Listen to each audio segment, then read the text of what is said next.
Greetings. This is Justin Allen with the Elite Nurse Practitioner. Welcome to the Elite Nurse Practitioner Show, podcast dedicated to nurse practitioner entrepreneurism and achieving financial freedom, where I talk directly with nurse practitioners who need help. Listen up, our market is saturated. Jobs can be scarce. We are underpaid. We are undervalued.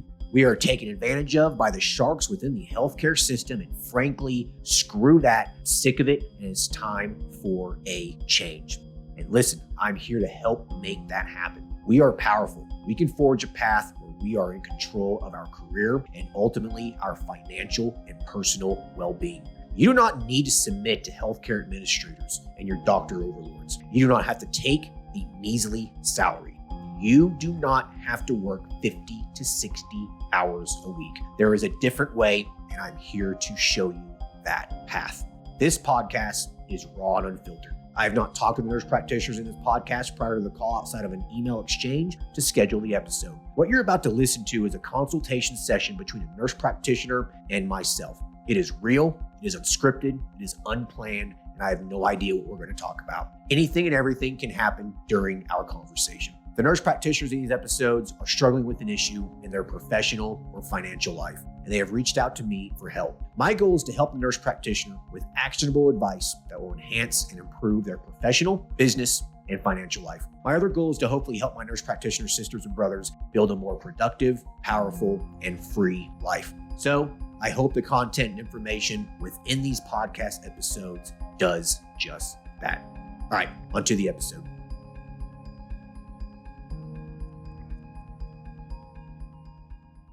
Hello, everyone. Today we'll be talking to Robert, who is a family nurse practitioner. He is currently working in a rheumatology clinic full-time, but is wanting to start his own practice. He's looking to start a side hustle at first and see what happens. He is not sure what type of practice he wants to start, but would like to focus on something that can generate extra income at first and eventually start his own rheumatology practice. He's needing assistance figuring out what service would be best and how to get the practice going. Hey, Robert, how are you? Hey, doing pretty well, Justin. How about you? I'm doing good, man. Thanks for hopping on here. Hopefully I can help you out. So yeah, let's just get started. So bring us up to speed with where you're at, how long you've been an MP for, and kind of what you've been doing. So I have been an MP since early 2022, graduated 2020, end of 2021. I got a job. I live out here in Las Vegas. I was working in a pain management clinic for almost a year. It was a good first job, but it wasn't something I wanted to do long term. I kind of got headhunted into this rheumatology role, and I've been here since December. Learning a lot. I really like the field, actually. Making a little bit more than I was at the last position, but still somehow end up living paycheck to paycheck. So definitely hoping to start something on the side that can bring in a little more income, maybe help us save a little bit, help us live a little bit more comfortably, that kind of thing. And then eventually, like you mentioned, I do like the field of rheumatology. So it would be kind of a dream to open up my own clinic. Yeah. Okay, for sure. So is your plan to basically continue working full time and then just be kind of like a little side hustle you do and be like one day a week? Yeah, and that's part of the challenge is it's pretty full time right now, Monday through Friday. So it doesn't leave a lot of time, except maybe in the evenings and maybe a couple hours on Sunday for now. And then if it really takes off and at some point in the future, I could probably approach my employer and say, look, I have some other opportunity and maybe I can just work with you guys part-time. Yeah. Listen, this is one of the principles of the elite nurse practitioner model. You start this as a side hustle while maintaining a job, basically. It's the safest way to start your own business. I mean, you're able to maintain your own income while starting this little side hustle. And the thing is, the side hustle shouldn't cost more than, between $5,000 to $10,000 to get started. It shouldn't cost more than that. So it's not really a big risk, and you minimize the risk by having that job. So I like the idea. That's how a lot of entrepreneurs get started, even outside of healthcare and nurse practitioners. It's a viable way to start a business and do it in a safe way. So I'm totally on board with it. So I guess one thing that struck out to me was you're still living paycheck to paycheck. Can you explain?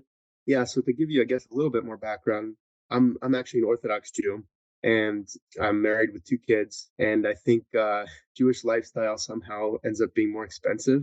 Kosher food and tuition for the kids. Somehow things just seem to be more expensive. But yeah, I mean, I have an auto debit in my bank account that takes off money from each paycheck towards our expenses, and after that, we're not left with too much left over. Got you. Yeah. Yeah. Okay. So it sounds like, I mean, a lot of these expenses are, I mean, necessary expenses. I'm sure you guys have looked at it and try to cut back here and there, but it just doesn't seem to be a whole lot of things to cut back on. Yeah, I mean, there's always room for improvement. We could probably spend a little bit less on groceries, but we're not taking extravagant vacations or driving really fancy cars. We're just trying to do our best to get by. Okay. So yeah, well, I mean, if it's hard to cut down expenses, then yeah, your next option is to generate more revenue, more income, right? So Yeah, now, it's going to be a lot of work, the first 6 to 12 months. It's going to be you're still going to maintain your full-time job, and you're going to dedicate, some evening hours or some weekend hours in your business. So you need to be okay with that, and your wife needs to be kind of on board with that at first, because it's going to be a lot of work. So do you foresee any issues with that? no, I mean, I'm sure it'll be a challenge, but I'm up for hard work, and I think my wife is on board too. So long as we have like a really clear, concrete plan, and I know what I'm working towards. Yeah, Yeah. Yeah, yeah. I mean, I think it's not a problem. I mean, if you're willing to put the work into it, then it should happen. I mean, anything of value requires sacrifice. I mean, it just does. Yeah, yeah. I mean, too many people in, our society now just want this, as fast as possible, and thinks it's easy, and it's not. right. So yeah, perfect. Definitely a viable thing. So you want to start this as a part-time practice at first. So I guess what services right now are piquing your interest?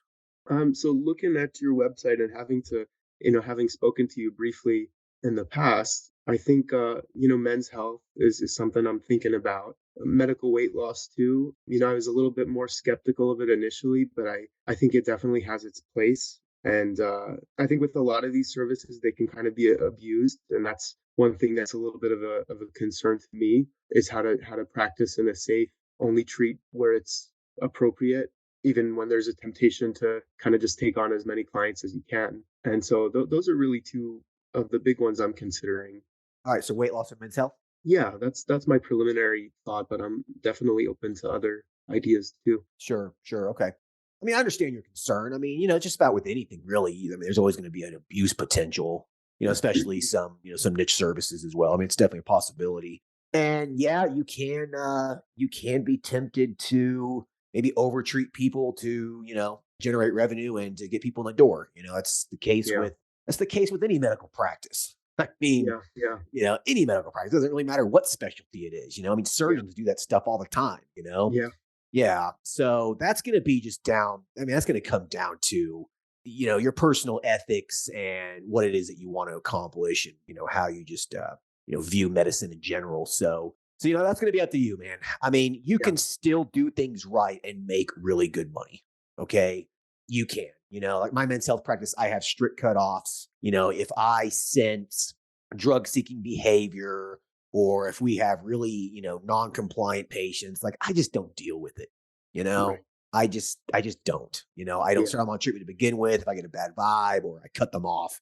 yeah, So, yeah, you just have to have strict cutoffs and yeah, just strong ethics in your mind while you're doing it. So I don't think I would worry too much about that. I mean, weight loss is one of those things that it's fairly hard to abuse weight loss services, because someone comes in and only needs to lose 5 pounds. I mean, do you really need to yeah. prescribe that person phentermine or something? Like, Right, right. Send probably not. Munjaro at them.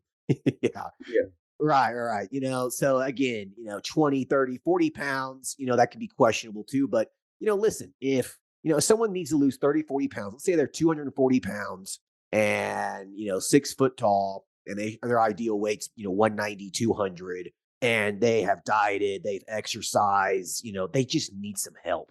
I yeah, don't see a problem with that. yeah, It lowers their blood pressure, improves their metabolic health. So, what's the issue? So, if you stick to guidelines, and you do this within reason, you can justify what it is that you're doing in the chart on paper, then don't worry too much about it. yeah.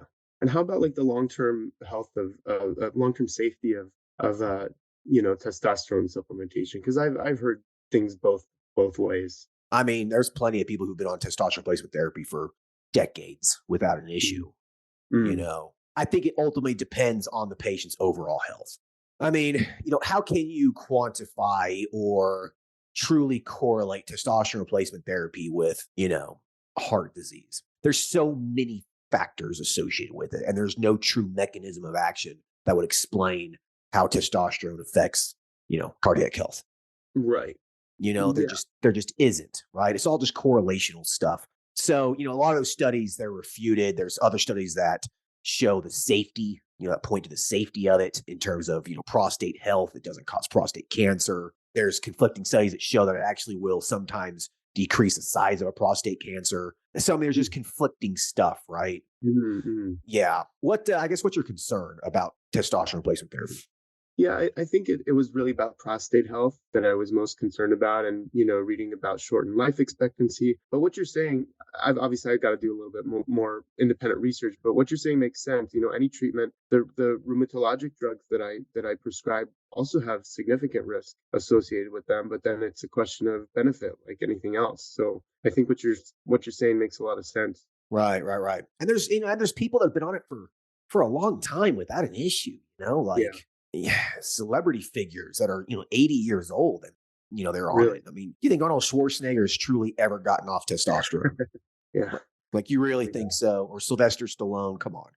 yeah, yeah, You know what I mean? I could guarantee you Donald Trump's on testosterone, Clint Eastwood is. Like, if yeah. it's done within reason and the levels are checked regularly and it's kept within a physiological range, Uh-huh. okay, that's the key. You're Yeah. not prescribing testosterone to people and getting them to anabolic levels. That's dangerous. Right. Yeah. But as long as it's kept within physiological range, then Uh-huh. it's fine, because one benefit of testosterone replacement therapy in men is that it improves motivation, it improves metabolic health, it improves glucose metabolism, insulin resistance, insulin utilization. Like, it improves these things. Mm. And so, ultimately, again, it's up to the man, it's up to the patient on how they maintain their health. You take testosterone replacement therapy and still eat cheeseburgers all day and sit on your ass and don't do anything. Yeah. Well, of Yeah. course, you're going to run into problems. You're going to run into problems even if you weren't on testosterone. Yeah. So Yeah. it still comes down to the patient. Yeah. Same thing with weight loss too, of course. I mean, you're always going to get people who just want the phentermine pill and Mhm. want easy way out. But the Mhm. patients that exercise and diet and use the medication, they see long lasting results, right? Yeah. So Yeah. so yeah, like I said, I don't think I would worry too much about it. Okay. Yeah, Cool. it's been done safely for years, and I've Yeah. never ran into an issue in my practice. So Okay. Great. yeah, That's definitely reassuring. yeah. Any other concerns, I guess, about weight loss or testosterone that might kind of keep you on the fence? Yeah, I'm seeing more and more of these like online services that are offering it, and I guess I'm kind of concerned about the competitive landscape. Sure. There's going to be competition with anything, right? I Yeah. mean, it's bound to happen. We live in a capitalistic society. There's going to be competition. It doesn't matter what you do. Remember one thing, like, this is a principle that I talk about all the time, is that you don't need thousands of patients. Okay. You only need Mhm. 100 patients, and you have a Mhm. practice that's generating 10,000 plus a month. Hmm. Okay. Like, you don't need that many patients to have a profitable practice. Mhm. Mhm. Right. And so I wouldn't worry too much about competition unless your area is just absolutely saturated. I don't think I would worry too much about it. As long as there's a population to justify it, you identify a specific target market Mhm. of patients and you can, talk to them, then I don't think I would worry too much about it. You mentioned that you were Jewish. Like, dude, what if your practice was kind of tailored towards the Jewish population? Like, Yeah, I mean, I have a buddy I was actually thinking about who's like really been trying to lose a lot of weight. And yeah, we eat a lot. We do. So it does make sense for this community in both the men's health and the weight loss, truthfully. Yeah. like, you don't necessarily go on your website and say, Jewish Here's people for fat only. Jews. Like, you Yeah. don't, right, right, right, yeah. You don't say that, but you just make it kind of apparent that's kind of what you do. You know what I mean? Right. Yeah. Yeah. Right. Specific language, specific images, that kind of. Yeah. If you do that, you might find yourself with a really, really cool little niche that you could do telemed in multiple states, maybe in states that have a high Jewish population rate. You know what I mean? Like, you Yeah. might be surprised. You could potentially, do really well. Yeah. Yeah. That's Yeah. true. Yeah. So kind of keep that in mind. Yeah. Okay. I think if you do that, you shouldn't really worry too much about the competition. If you do things right and you go into it with realistic expectations, keep it a side hustle, and go in it with an expectation of, I would be happy with 100 recurrent patients after one. Yeah. I think Oh, I definitely would be happy with that. totally doable, man. Yeah. Totally doable. Okay. You know what I mean? Like, think about if you go into a place of 100, let's say you go into an area of 100,000 people. Mm-hmm. What percentage is 100 people out of that? 100,000 people? Correct. 1,000? Right. That's 1%, Yeah. right? 100 people, 0.1%, right? Yeah. Yeah. Yeah. It's such a small amount of people, Yeah. like, Right. yeah. And then if you do it online and you're, marketing in states, I mean, it's just 100 people, not that many patients. It's really not. Yeah. And so to that point, do you have like a general overview strategy for marketing in the first place? Well, it depends on what kind of practice you want, right? I mean, is this going to be a brick and mortar practice, or is it going to be strictly a telemedicine practice, or is it going to be more of a hybrid practice? I think initially, if I could do it exclusively over telemedicine, that would be ideal, just because Sure. obviously the overhead. Sure. The thing with a telemedicine practice like this is you really got to figure out who that target market is so you can create ads specific to those people, Hmm.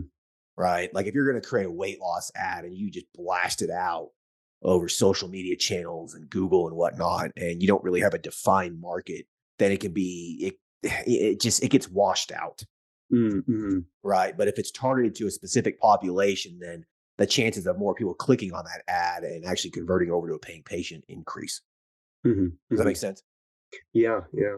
Like you wouldn't want to market men's health to just men between the Right. ages of 25 and 60. Like that's way, way too broad. Right. Like you want to market it to men between the ages of 30 and 45 who have an income of, in the top 20% who Mm-hmm. like golf and you know what I mean? Like that's what I Mm-hmm. mean. If you target, people in the Jewish population, then you should be able to figure out kind of what those demographics are, right? Mm-hmm. And then just like, people who are searching for local gyms or things like that. Right, right, with keyword searches and whatnot. Yeah, you have to just you have to play around with it. I Hmm. mean, there's no right or wrong answer. It really depends on what services you're offering, who your target population is, what your Hmm. budget is, and you have to Hmm. kind of play around and experiment with it. Hmm. Hmm. There's no one size fits all when it comes to that. There just isn't. Hmm. So, Okay. yeah, so keep that in mind. With a telemedicine practice, your biggest expense is going to be marketing. Hmm. Hmm. So you need to go into it with a realistic expectation and being okay with spending thousands of dollars a month on ads. Unless you can really figure out your target population and if you know where they are online through online communities, then you can become a member of that community, Hmm. provide free, valuable information, and in Hmm. exchange, you're going to get patients for free. Hmm. Just going to take a Hmm. little bit of your time. It's a free consultation kind of thing. Kind of, right. Yeah. Mhm. There's lots of ways to go about it. Yeah. Have you taken any of the courses yet? No, so I was waiting to pull the trigger on one of your courses until I kind of fleshed out what I wanted to do more.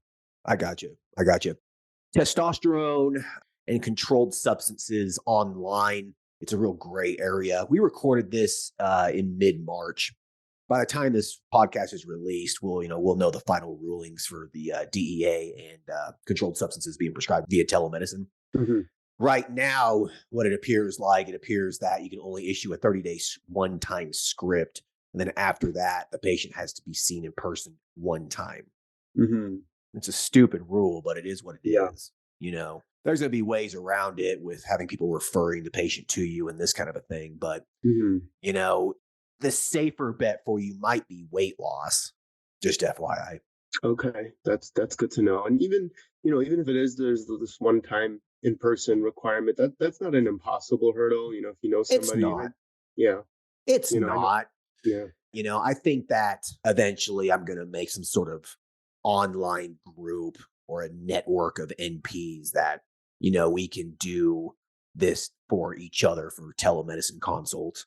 Maybe Yeah. go see this person one time in person and then refer them to me Hmm. Yeah. for a small fee or something. I don't see an issue with that. But I mean, exactly. It's a hurdle, but it's not an impossible hurdle. And if you stick into your area, then you can just have one mobile visit with them or Hmm. something, and then the rest of it could be telemed. Yeah. Yeah. That makes sense. Yeah. What I do at my men's health clinic is that I can see them via telemed.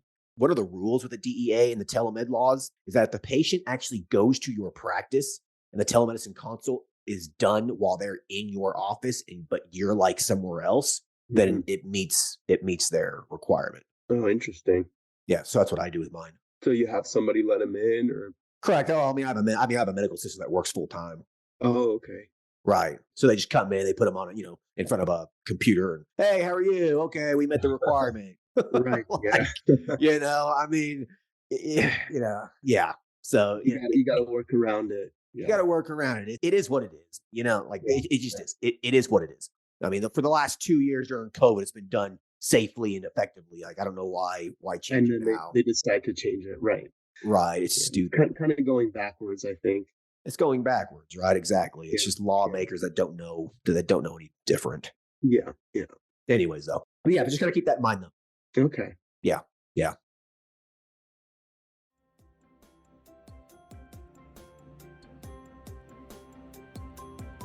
All right. I hope everyone's enjoying the episode so far. I just wanted to take a quick break to thank everyone listening and also give a big thank you to all of my social media followers and email subscribers. If you haven't done so yet, please subscribe to our email list at www.elitenp.com and make sure to follow us on Facebook, Instagram, and LinkedIn. Email subscribers will receive updates on new weekly podcast episodes, multiple weekly articles we publish, new courses, and everything else related to helping you succeed. Remember, all elite nurse practitioner courses are designed to help you build a niche practice, increase your financial strength, and to break free from the rat race.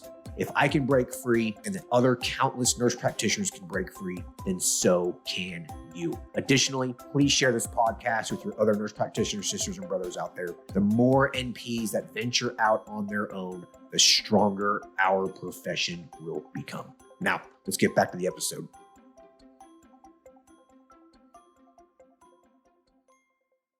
So I guess, do you have any other questions in terms of weight loss or testosterone goes? So I mean, I'm sure I have lots of questions, but I mean, in your course, you talk about, I'm sure you talk about some of the basics of the marketing and, you Oh yeah. know, procuring the drugs and the necessary, if there's any additional licensure and the legal aspects of it.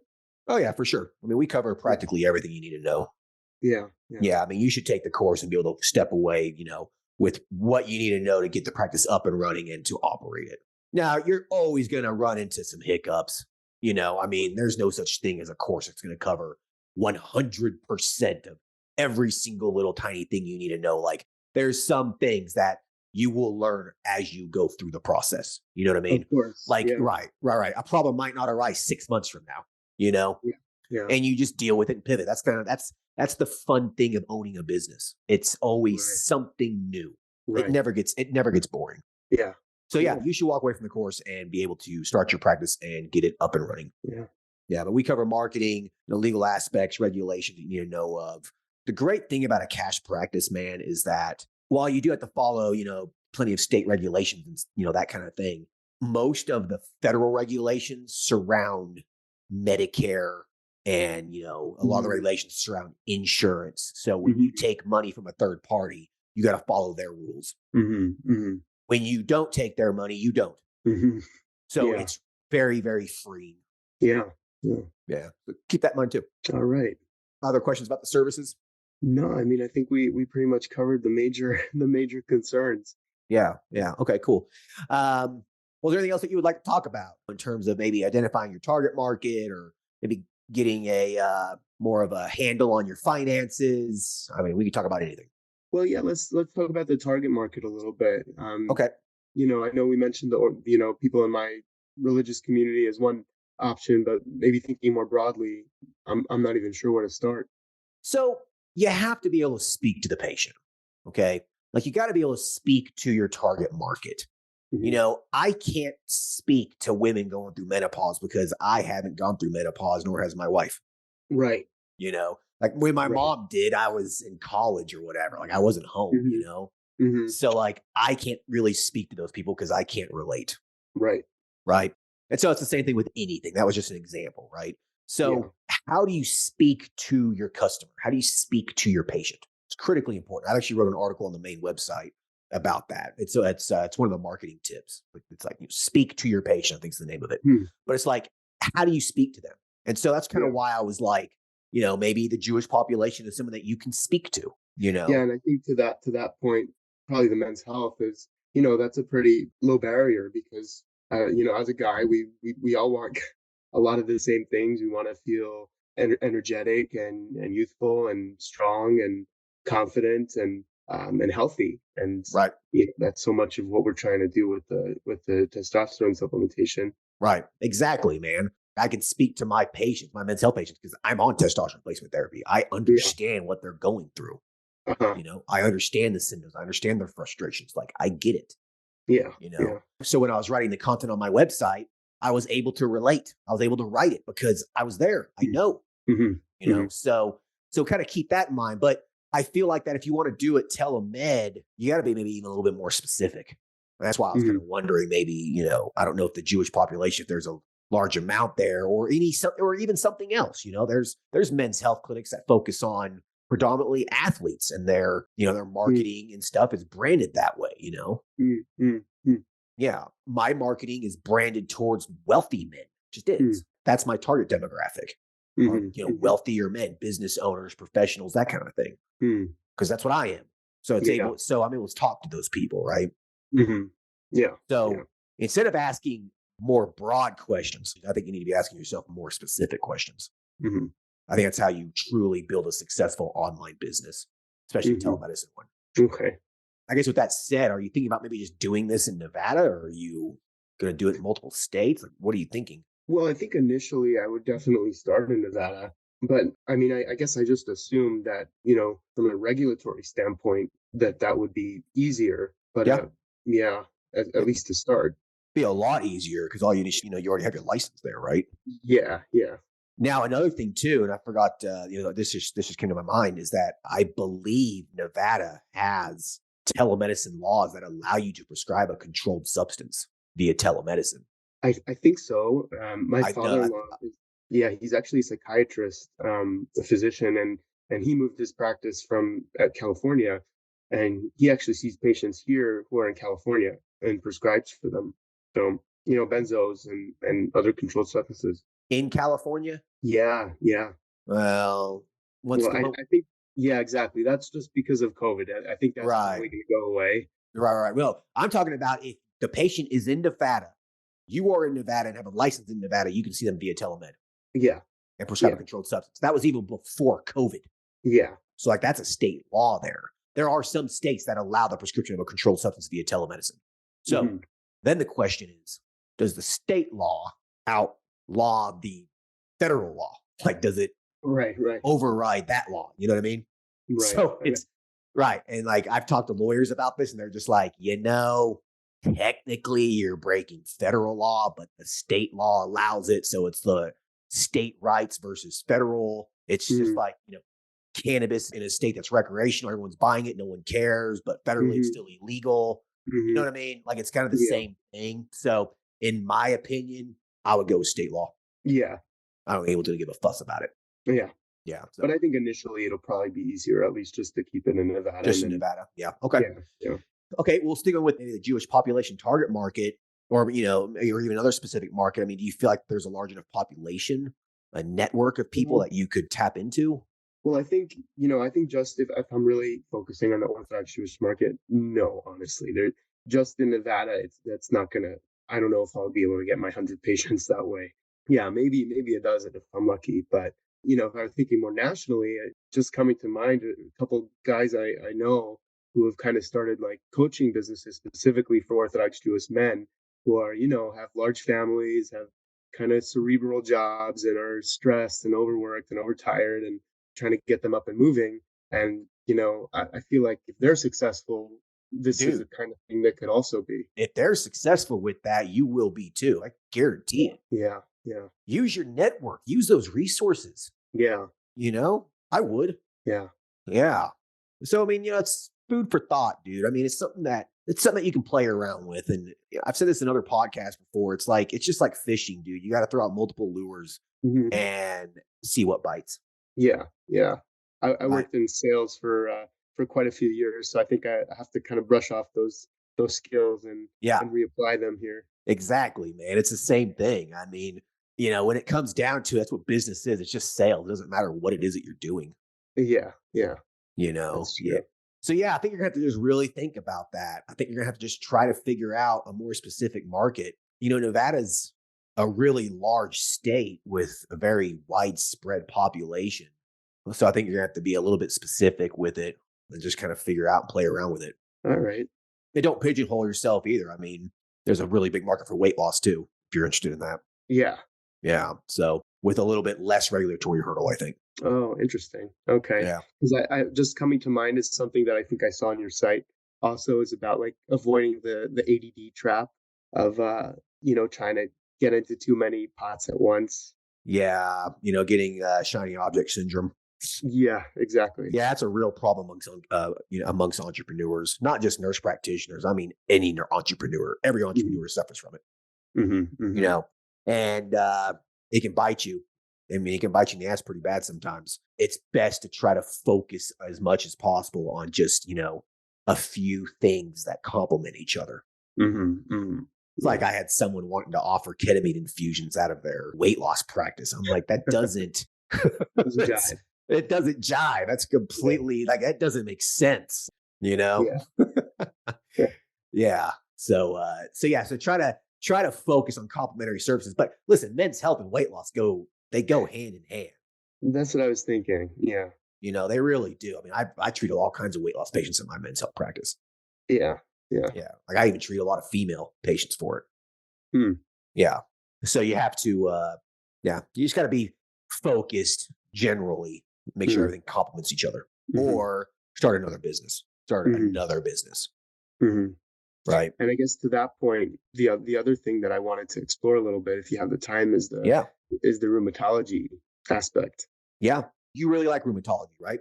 Yeah, I mean, I haven't been doing it that long, but it's been pretty interesting to me. It's kind of a broad field, and every case feels a little bit like a puzzle. You can't just walk in, meet with a patient, get a quick diagnosis, do some labs.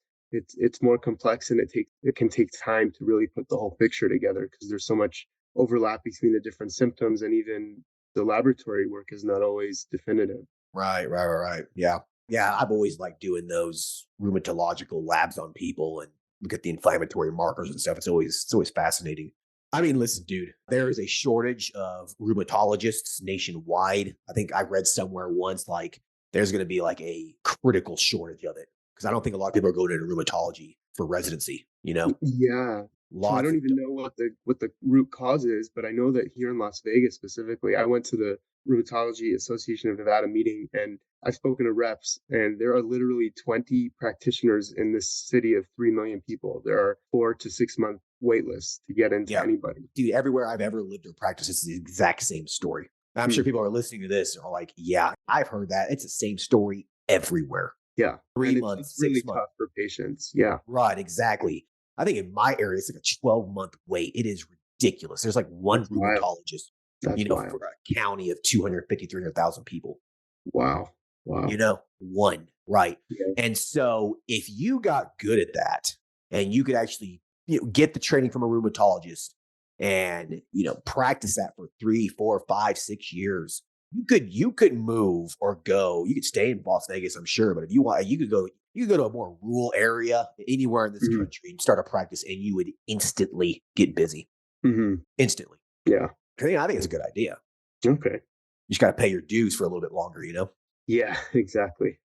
Right. So the question is, if that's something that you truly want to do, should you start the side hustle right now or just focus more on that? I'm sure you thought about that. I have thought about it, and that's kind of like one of the critical questions that I'm grappling with. Because I do want to do something I'm passionate about, but I also want to create stable, long term income for my family, and and grow financially. So Right. How old are you? just turned 34. 34. You're at a perfect age to do this. Yeah. Yeah, I got started right when I was like 33, 34, kind of right in that age. So Okay. yeah, like it's the perfect age to get started because you're in your career now, you kind of got a good footing. Like it's the perfect time. Yeah. And then by the time you're 40, 45, you're a millionaire. So, Sounds good to me. right, sounds good to you, right?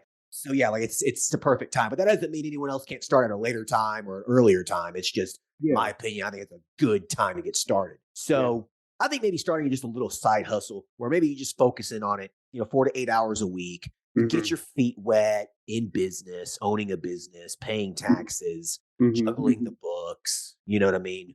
Understanding all that stuff. If you can do all that, just a little side hustle, and if it grows, fantastic. You hire Yeah. maybe another nurse practitioner, start seeing patients for you, and you focus on the rheumatology or something. I mean, I own multiple businesses. I'm all for multiple businesses, multiple revenue Yeah. streams, multiple income streams. So, I think that if you have the time for it and you're ready for the hard work, I say start your side hustle. And Yeah. then the long-term plan, 3, 4 years from now, after you get lots of experience under your belt, with rheumatology, is to maybe pull the trigger on that. Cool. Yeah, because it's going to That be, sounds yeah, there's going to be a greater shortage for it. And I think you know that. Yeah. Yeah. So, yeah, I say go for it. All right. Yeah, yeah. Anything else you want to talk about? No, I think that's pretty much covered it. Perfect. Okay. Well, I like to end the episodes with you maybe asking me a question. Do you have any questions for me? Something that you might just be curious about? Well, you mentioned where you live a couple times. I'm curious what general area you live in that you have that kind of healthcare shortage there too. Yeah, I'm in the same kind of general area as you. We'll just leave it Oh, okay. Okay. at All that. right. Yeah, I'm in a Western state. Ah, gotcha. Gotcha. Yeah, yeah, yeah. I like to try to keep my Your personal life. Yeah, yeah. No, personal for life a sure. little private, For sure. Right, For right, right, sure. exactly. Yeah. Yeah, yeah. So the West is a great place to practice for a nurse practitioner, minus California. Yeah, exactly. Well, yeah. like like California, it's like the West is like most states west of the Mississippi, minus like some of the Midwestern states west of like Texas and Oklahoma and Kansas. Most of those states, like true Western states, are the best states to practice for a nurse practitioner. Like Mhm. your autonomy and independence out here is it's untouched. That no Eastern state allows you to do what a nurse practitioner can do out west, Absolutely. Yeah. minus California. California is probably one of the worst states to practice as a nurse practitioner, Yeah, I was gonna say you could say a lot of great things about the West states in general, and most of them you would have to say except for California. except So, for California. Yeah, the regulatory burden and the restrictions in that state are just mind blowing. I feel sorry for nurse practitioners that email me from California, and this just the amount of just hurdles I got to jump over. It's ridiculous. it is. It is. Yeah. But in states like Arizona, Utah, New Mexico, Nevada, like even Colorado, like Washington, Oregon, like as a nurse practitioner, you can just do so much in these states. It's great. For sure. Yeah. Yeah. Yeah. The weather's pretty nice. It is. It is. Yeah. Yeah, it's almost always sunny. Yeah. Yeah. Yeah. So, anyways. Well, cool, man. I hope this was helpful, and hopefully it gives you some Absolutely. direction. Yeah. Really appreciate you taking the time. Yeah, yeah, cool. You are very welcome. And yeah, keep me up to date. Okay. Will All do. right, cool. Thanks. Take care. Bye.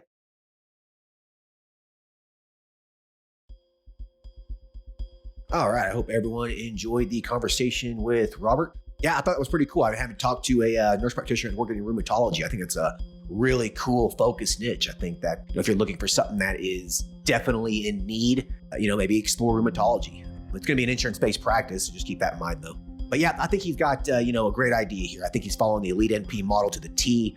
Continuing to work, starting a side hustle, allowing that to grow, and then kind of just seeing what happens. That's just kind of what you have to do sometimes. You have to just get started and just see what happens. All right. You never know what's going to happen with a business. Okay. If you follow the model, you should succeed. All right. Keep your expenses low, maintain another job until the practice, becomes profitable, offer profitable, valuable, in-demand services, and you should succeed, but you still just don't know. Okay. So go into a business with realistic expectations.